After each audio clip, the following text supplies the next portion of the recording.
think we need to fundamentally change the structure of the way companies design their purposes so that they incorporate sustainability, social issues right into their core purposes, so that they're no longer just single-mindedly trying to maximize shareholder wealth.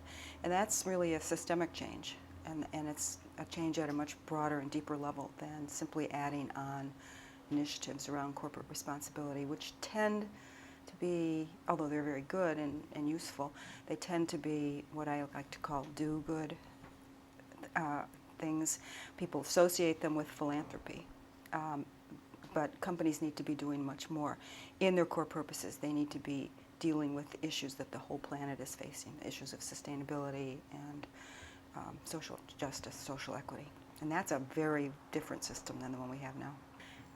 I think there's a huge role for civil society and non-governmental organizations in fostering corporate citizenship. One of the things that's happened over the past 15 to 20 years is there's been a huge explosion of NGOs and CSO, civil society organizations, that are really aimed at pressuring companies into more responsible behavior. So I don't think we would see the kinds of initiatives that companies are now engaging in without that pressure having been there.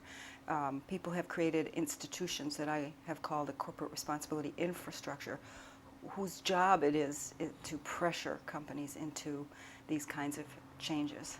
And so I think that's a lot of the reason. That, and that combined with the transparency that the internet has automatically provided, has enabled people to push companies for better behavior. In the future, I think we will see many more pressure groups forming around companies. I think that many more people are becoming aware of the kinds of sustainability, equity, and other problems that the world is facing. And as community activists or NGOs become more aware of these things, they're simply going to start forming in coalitions. The ecologist Paul Hawken has identified something on the order of 1 to 2 million of these entities, many, many small ones that are operating independently with an underlying theme of social justice and equity and sustainability. And the problem is that they're operating independently right now. And so the other thing that the technology provides is an opportunity for people to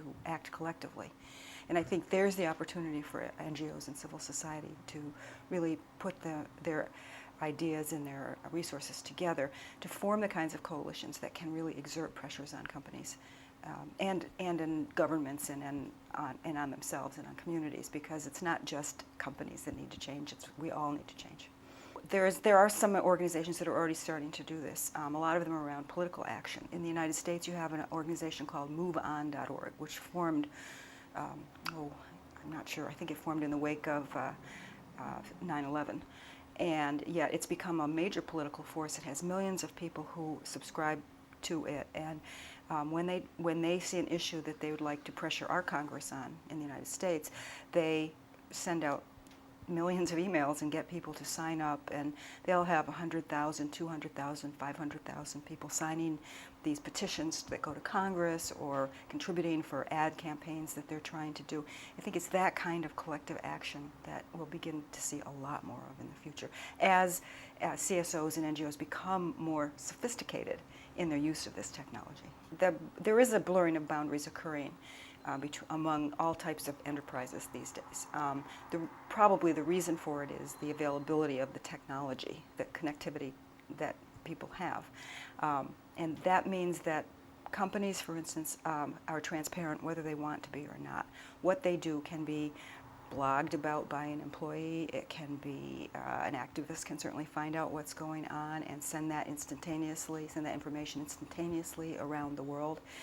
If we look, the BP spill is going on as we're speaking. Right now there's a camera underground that's filming that the oil coming out of the water, and anybody can click onto that. So that type of information becomes available to a lot of people. So that's one reason for the blurring of boundaries. Another is that many enterprises themselves are finding that they need to blur boundaries. So you have big companies stepping into domains that used to be considered to be those of government, involved in education, for instance, in Africa, involved in the AIDS issue, and elsewhere around the world, involved in actions we would normally associate with government. You have big and small companies creating what we call social enterprises, usually as part of their larger activities. And these social enterprises they're neither fish nor fowl by our current standards. They are businesses if they come out of companies and they're trying to make a profit, but they may take a little less of a profit, and they have a social purpose or a sustainability purpose embedded in them.